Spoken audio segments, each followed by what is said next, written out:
sa mga negosyong may kinalaman sa teknolohiya, hindi rin nagpapahuli ang mga Pinoy. Tulad ng mga cellphone reloading station na talaga namang connect na connect sa kanilang mga suki.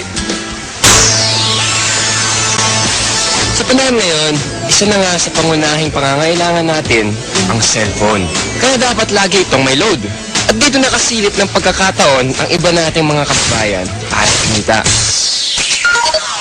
Ang V-Mobile, nakaisip ng paraan kung paanong sa pamamagitan lang ng isang telepono at isang SIM card, maaari nang makapagbenta ng load ng kahit anong network. Ano yan?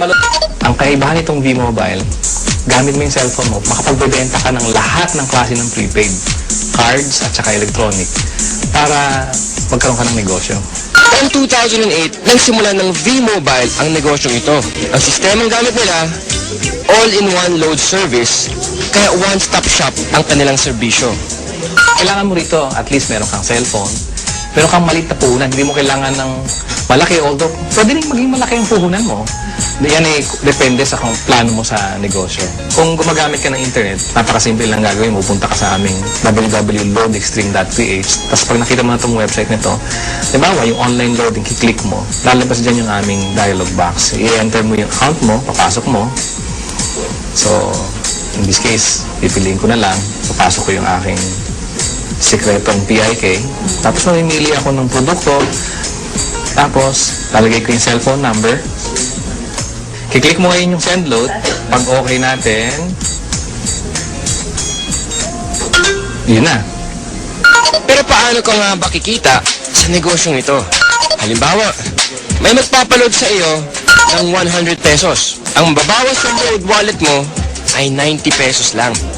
Ibig sabihin, may 10 piso kang kita sa bawat 100 na i-reload mo sa iyong customer.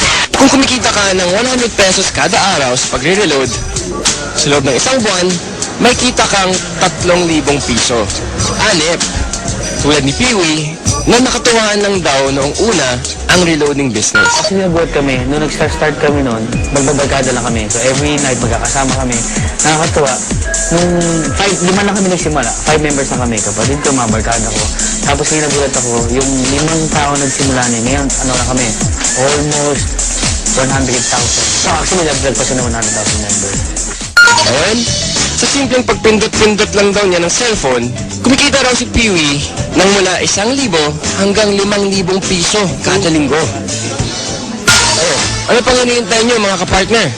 Oras na para ang hilig mo sa paggamit ng cellphone, pakinabangan niyo rin at maging isang maliit na negosyo.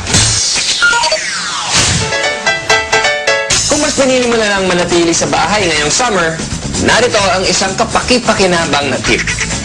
At dahil mainit ngayon, alam kong hindi nyo maiwasan na gamitin ang inyong mga aircon. Ito ang isang tip para makatipid kayo sa pagkonsumo ng kuryente. Ilagay sa timer mode ang aircon at iset sa 2 hanggang 3 oras lamang.